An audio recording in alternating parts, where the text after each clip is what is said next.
여러분 안녕하십니까? CJB 아침 뉴스입니다. 국가산업단지 후보지로 조성된 청주 오송읍이 보상을 노린 이른바 벌집으로 몸살을 앓고 있습니다. 후보지로 지정되기 전부터 투기 세력이 몰리면서 조성원가 상승에 따른 분양 차질도 우려되고 있습니다. 조용광 기자입니다.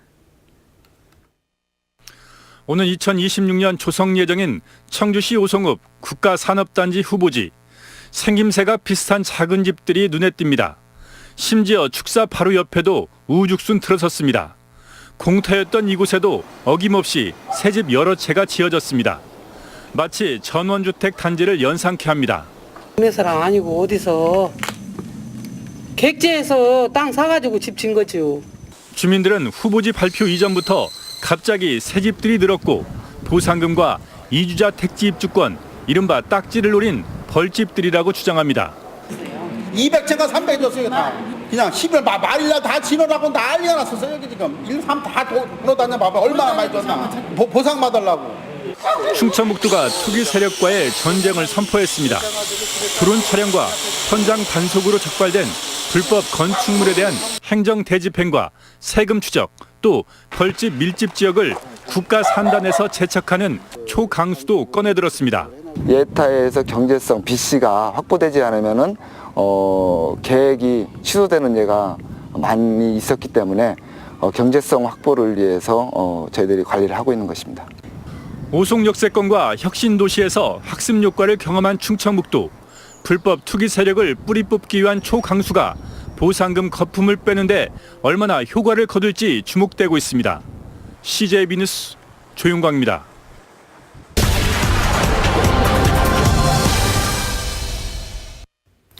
(57.6%) 청주 상공회의소의 설문조사 결과 1과 3 양립을 위한 유연근무제의 도입으로 긍정적 효과를 거두고 있다고 응답한 기업인들입니다. 지난 한 달 저희 CJB는 각종 근무 혁신으로 워라밸을 실천하는 기업들을 소개해드렸는데요. 실제로 기업과 노동자들 모두 만족도가 크게 높아졌다고 느끼고 있었습니다. 그럼 앞으로 기업과 노동자 모두가 행복한 미래가 펼쳐지는 걸까요? 물론 그렇지는 않습니다. 근무 혁신을 도입한 기업 수가 너무 적기 때문인데요.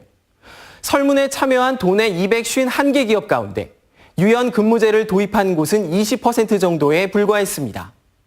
도입하지 않는 이유로는 40%가량이 현재로도 충분하다는 응답을 했는데요. 아직까지는 기업들이 근무 혁신 도입 필요성을 느끼지 못하고 있다는 얘기입니다. 야근에 대한 생각도 비슷합니다. 75% 이상의 기업이 야근이 있다고 답했는데 설문에 응한 기업 80%가량은 일을 줄일 필요가 없다고 생각하는 걸로 나타났습니다. 하지만 노동자들의 생각은 달랐습니다. 설문에 응한 500명 가운데 3분의 2가 업무량 때문에 개인 시간을 갖기가 어렵고 4분의 1가량은 유연근무제 확대가 필요하다고 응답한 겁니다. 특히 주목할 만한 점은 응답자 대부분이 업무량에 비해 자신의 연봉이 적정하다고 생각했는데도 불구하고 지금보다 근무 여건이 조금이라도 나빠지면 회사를 떠나겠다는 비율이 절반이나 됐다는 점입니다. 연봉이 적정하지만 근무 여건이 나빠지면 떠난다. 이는 노동자들이 돈보다 개인의 삶을 더 중요하다고 생각하고 있다는 겁니다. 물론 기업과 노동자가 서로 다른 생각만 하고 있는 것은 아닙니다. 장시간 노동 관행 개선과 유연 근무제 확대가 필요하다는 인식은 기업과 노동자 모두 같이 했습니다. 특히 대부분의 기업들도 근무 혁신을 통해 업무 생산력과 직장 만족도를 올릴 수 있다고 생각하고 있는 것으로 나타나면서 앞으로의 변화를 예고하고 있습니다. 기업의 이익과 노동자의 저녁 있는 삶. 이 두 마리 토끼를 모두 잡기 위해선 워라밸을 일과 삶의 분리가 아닌 일과 삶의 조화로 이해하는 자세가 무엇보다 중요합니다. 지금까지 뉴스인 뉴스였습니다. 다음 소식입니다. 충북 지역의 주거시설과 토지 경매가 부진한 것으로 나타났습니다. 법원 경매 정보업체 지지 옥션에 따르면 지난달 충북의 주거시설 경매 낙찰률은 21%로 지난해보다 12.9%포인트 하락했고 토지 경매는 290건 중 95건이 낙찰되면서 지난해 대비 5.7%포인트 하락한 것으로 조사됐습니다. 2019학년도 대학 수시 모집 원서 접수 마감 결과 도내 일부 대학의 경쟁률이 지난해보다 오른 것으로 나타났습니다. 충북대학교는 2,120명 모집에 16,855명이 지원하면서 평균 경쟁률이 7.95대 1로 지난해 7.79대 1보다 소폭 상승했습니다.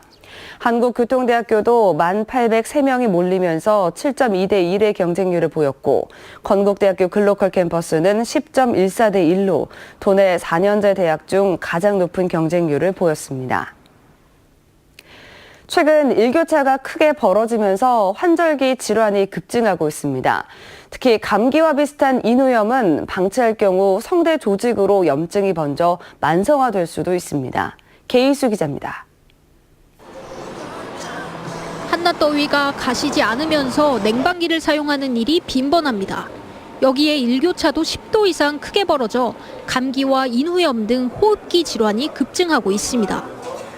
환절기 때 되고 하면은 목도 좀 많이 아프고 기침도 좀 나고 어쩔 때는 목도 좀 쉬기도 하고 그래서 목 통증 때문에 병원 자주 오고 있습니다. 인후염은 세균과 바이러스에 의해 감염되는데 건조해질수록 쉽게 염증을 일으킵니다. 특히 9월, 10월에는 갑자기 차가워진 공기가 면역력을 저하시켜 호흡기 질환의 발병률을 높이는 겁니다. 바이러스나 세균 침투를 막는 점액층이 있는데 이 점액층들이 건조해지면 그런 방어막들이 약해지면서 면역력이 떨어지게 됩니다. 예방을 위해서는 미지근한 물을 조금씩 자주 마시면서 하루 1에서 2리터의 물을 충분히 섭취해야 합니다. 또 염증을 키울 수 있는 자극성 음식과 카페인, 음주, 흡연은 피해야 합니다. 진통소염제나 진해거담제 등 약물 치료를 하기도 하지만 가장 중요한 거는 충분한 수분 섭취와 비타민 섭취를 통해서 면역력을 강화시키는 것이 가장 중요합니다. 전문의들은 인후염을 방치할 경우 염증이 성대 등으로 번져 증상이 악화되는 건 물론 만성화될 수 있다며 각별한 주의를 당부했습니다. CJB 뉴스 계희수입니다.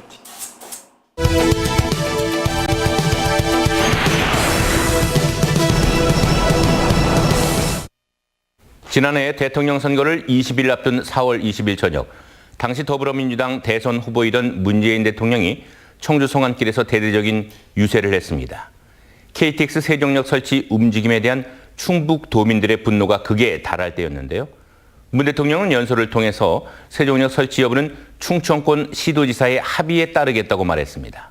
충북이 동의하지 않는 상황에서 추진되는 세종역 신설을 반대한다는 뜻을 분명히 한 겁니다. 당시 당선이 유력했던 문재인 대통령의 발언인 만큼 파장은 컸습니다. 결사 반대를 외치며 KTX 세종역 저지에 나섰던 충북 범도민 대책위원회는 문 대통령의 성안길 발언 바로 다음 날인 21일 활동을 전면 중단합니다. 합의사 하나 없이 문 대통령의 말 한마디에 활동을 중단하는 건 바람직하지 않다는 의견도 만만치 않았지만 그대로 묻혀버렸습니다. 그만큼 당선이 확실시됐던 문 대통령의 한마디는 세종역 게임 오버나 마찬가지였습니다. 하지만 그로부터 1년 5개월 뒤 KTX 세종역의 망령이 또다시 충북 도민들을 괴롭히고 있습니다. 민주당 새 대표가 된 이해찬 세종시 국회의원이 불씨를 당긴 겁니다. 대표 당선 이후 KTX 세종역 문제는 일사천리로 진행이 되고 있습니다. 사태가 심각해지자 범도민 대책위가 재가동을 시작했습니다. 충청북도와 청주시도 각종 대책을 내놓으면서 세종역 설치에 강한 거부감을 드러내고 있습니다. 문제는 이해찬 대표의 의식입니다. 서울이나 수도권 공무원들의 출퇴근을 편리하게 할 KTX 세종역 설치는 앞뒤가 안 맞는 얘기입니다. 국가 균형 발전을 부르짖으며 세종시 탄생에 일조한 이해찬 대표가 세종시 일부 주민과 또 공무원만을 위한 세종역 설치를 전면에 내세우는 건 어불성설입니다. 주제넘게 대통령 상황 노릇하지 말고 당대표나 잘하라는 한 누리꾼의 말이 이번처럼 가슴에 와 닿은 때가 없습니다. 국무총리를 지낸 7선의 중진 의원으로서 채통을 지켜야 한다는 얘기입니다. 충청권 분열과 불협화음, 반목과 갈등을 야기시키는 KTX 세종역 설치를 서둘러 철회해야 합니다.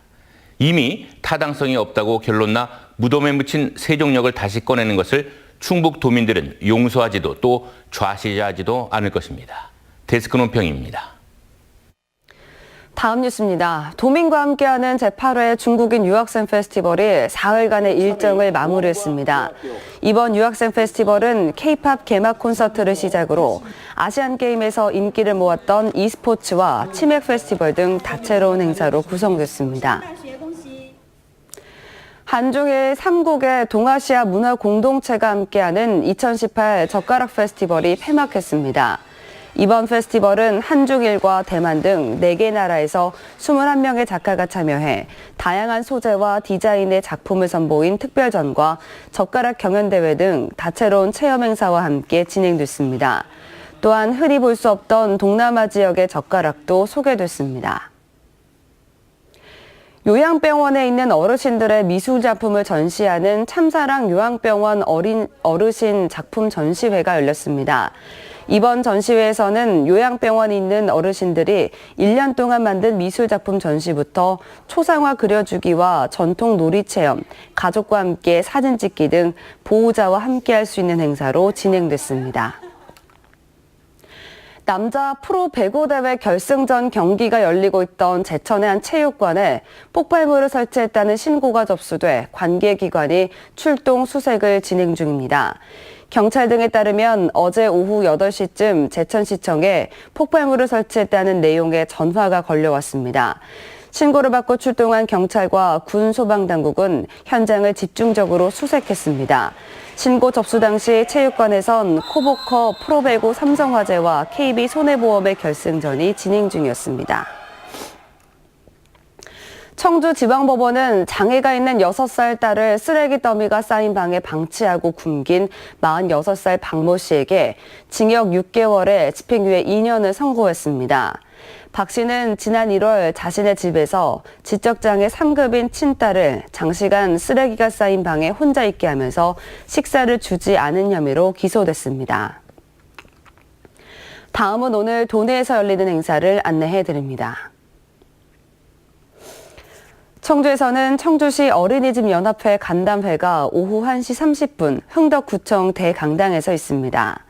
충주에서는 세계 소방관 경기대회 폐막식이 오후 6시 종합운동장에서 있습니다. 보은에서는 어린이 간접흡연 예방과 절주 인형극이 오전 10시 30분 문화예술회관에서 열립니다. 끝으로 날씨입니다. 충북지방 오늘 아침까지 빗방울이 떨어지다 오후부터 차차 맑아지겠습니다. 낮 최고 기온은 청주, 충주 27도, 옥천 26도 등 26도에서 27도로 어제보다 조금 높겠습니다. 오늘 아침까지 곳에 따라 안개가 끼는 곳이 있겠습니다. 교통안전에 유의하시기 바랍니다. 이상으로 CJB 아침 뉴스를 마칩니다. 고맙습니다.